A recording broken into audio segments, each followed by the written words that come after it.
Selamat hari Minggu. Koko harap kalian semuanya dapat sehat, tidak ada yang sakit, dan tetap terus semangat untuk belajar firman Tuhan ya. Nah, hari ini kita akan mengikuti sekolah minggu lagi.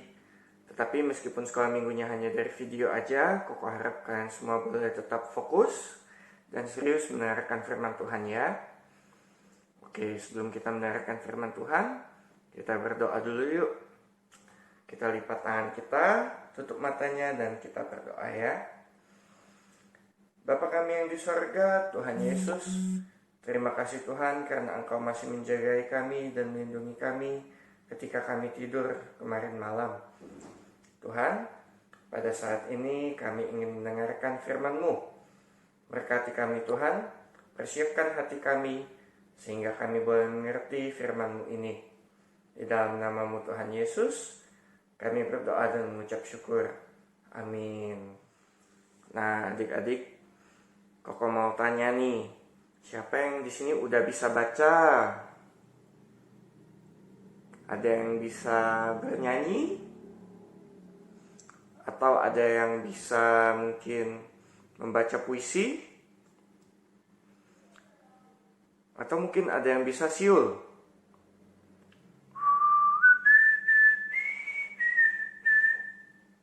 Ada yang bisa? Itu kalau bisa adik-adik udah hebat banget. Ya, kalau ada yang bisa baca, ada yang bisa bernyanyi, itu kalian sudah hebat. Atau mungkin ada yang bisa doa. Ada yang sudah bisa berdoa sendiri, nggak perlu dibantuin mama lagi berdoanya.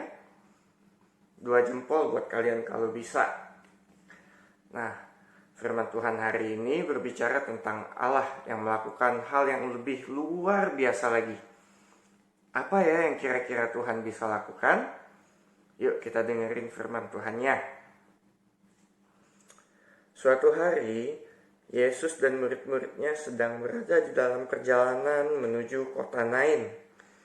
Nah, di dalam perjalanan, ketika Yesus akan sampai di gerbang kota, Yesus melihat ada seorang ibu janda yang sedang menangis, dan ia diiringi oleh banyak orang. Ternyata ia sedang di dalam upacara pemakaman, karena di belakang ibu janda ini ada orang yang mengusung anaknya yang tunggal yang sudah mati. Ibu janda ini sangat sedih, karena ia kehilangan satu-satunya anggota keluarga yang masih ia miliki. Ia nggak punya siapa-siapa lagi selain anak ini. Tetapi ternyata anak ini pun meninggal.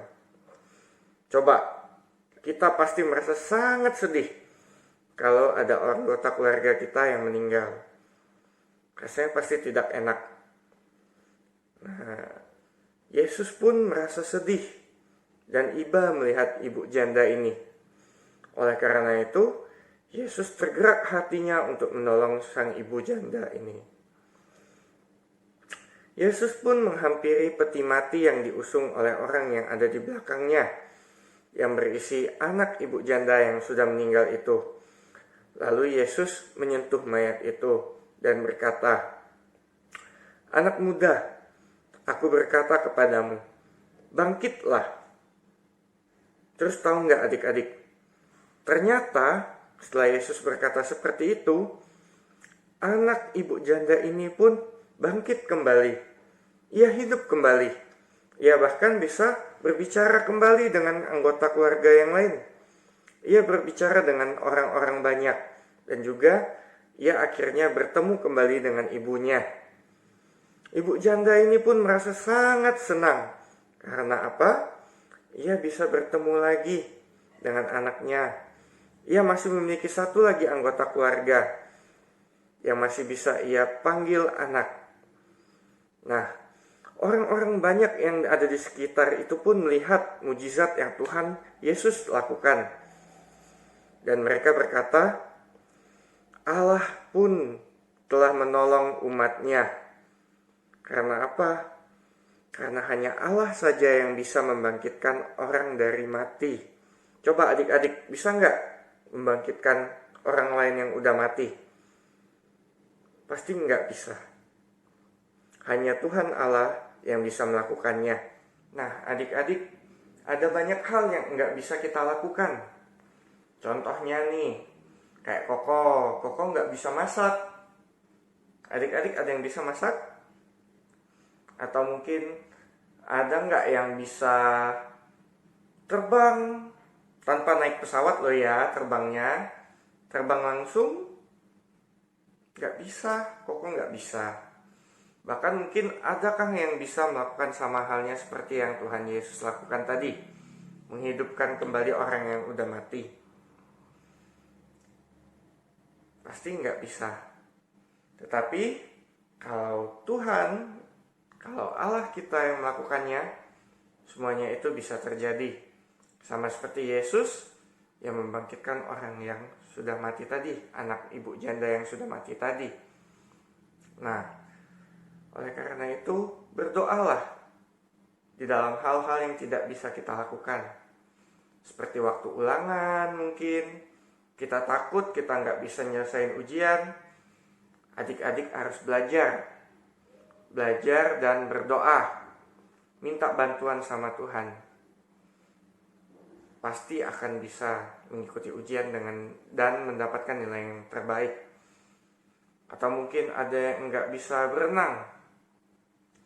Coba berdoa, Tuhan saya mau bisa berenang. Terus harus latihan juga, jangan cuma berdoa doang. Pasti nanti bakalan bisa berenang.